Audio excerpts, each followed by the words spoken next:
최근 미국과 일본의 협상 소식 다들 들으셨죠? 보도만 보면 마치 일본이 미국산 농산물을 조금 더 사주고 대신 미국이 관세를 25%에서 15%로 낮춰준 것처럼 보이는데요. 그럼 일본이 쌀을 내주고 관세를 얻은 걸까요? 그렇게 단순하게 볼 문제가 아닙니다. 사실 이 협상의 핵심은 이거였어요. 일본이 무려 5,500억 달러, 우리 돈으로 약 760조 원 규모의 대미 투자 계획을 발표했다는 겁니다. 트럼프 대통령은 일본이 이 엄청난 돈을 미국에 투자할 것이고 그 수익의 90%를 미국이 가져갈 거라고 밝혔죠. 더 놀라운 건 트럼프가 일본의 투자가 제대로 이루어지는지 무역 협상을 제대로 지키는지 분기마다 점검해서 마음에 안 들면 바로 다시 25%로 관세를 올리겠다고 으름장을 놨다는 겁니다. 그러면서 수십만 개의 일자리를 창출할 것이고 이런 일은 전례가 없다고 계속 자랑하고 있고요. 다른 나라들도 일본처럼 돈을 내고 관세를 낮출 수 있다고 언급하면서 미국에 돈을 갖다 바쳐라 라는 메시지를 던진 거죠.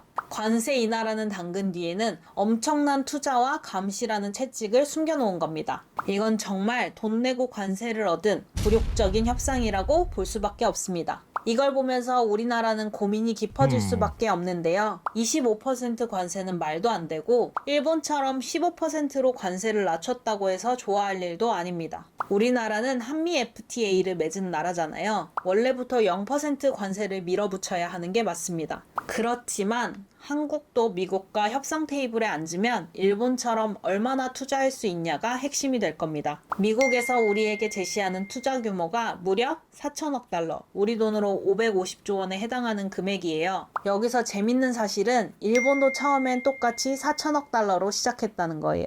그런데 결국 협상 막판에 5,500억 달러로 늘어나서 발표된 거죠. 우리도 시작은 4천억 달러지만 끝은 어디로 갈지 모른다는 겁니다. 문제는 우리한테 550조 원이라는 금액이 과연 감당 가능한 수준이냐는 겁니다. 우리나라 한 해 국가 예산이 약 700조 원쯤 되는데 예산의 80% 가까이를 미국에 투자하겠다는 건 상식적으로 말이 안 되죠. 게다가 우리는 이미 FTA를 맺은 나라라 일본처럼 미국산 농산물 수입 쿼터를 늘려주는 식의 카드가 별로 없어요. 대체 뭘 더 내줘야 할지 막막한 상황인 거죠. 네티즌들은 줄 거 주고 협상해봐야 내년에 또 올린다고 협박할 거다. 한마디로 협정이란 게 의미가 없다. 저걸 협상이라고 봐야 하나? 그냥 일방 폭행이라고 불러야 하는 거 아닌가? GM이나 포드처럼 미국에서 생산해도 부품을 다른 나라에서 수입하다 보니 자국산이 관세를 더 많이 맞는 상황이라며 비판의 목소리를 냈습니다. 그럼 미국은 어떨까요? 관세 협상? 결국 소비자들한텐 물가만 오르는 인플레이션일 뿐. 관세가 트럼프 이후 당선될 지도자들에 의해 철회된다고 하더라도 트럼프가 괴롭히고 있는 이 국가들과의 관계를 회복하려면 수십 년이 걸릴 것입니다. 라는 반응이 있었는데요. 누구를 위한 관세 협상인지 조금은 알 것 같기도 합니다.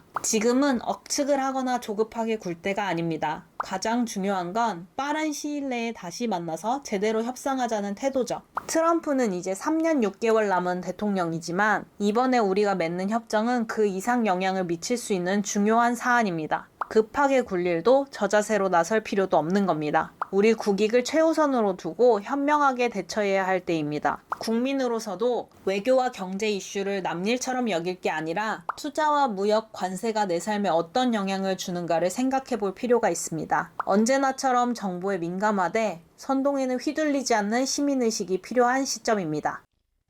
지금까지 꼭 필요한 정보만 알려드리는 꼭 필요한 정보였습니다. 감사합니다.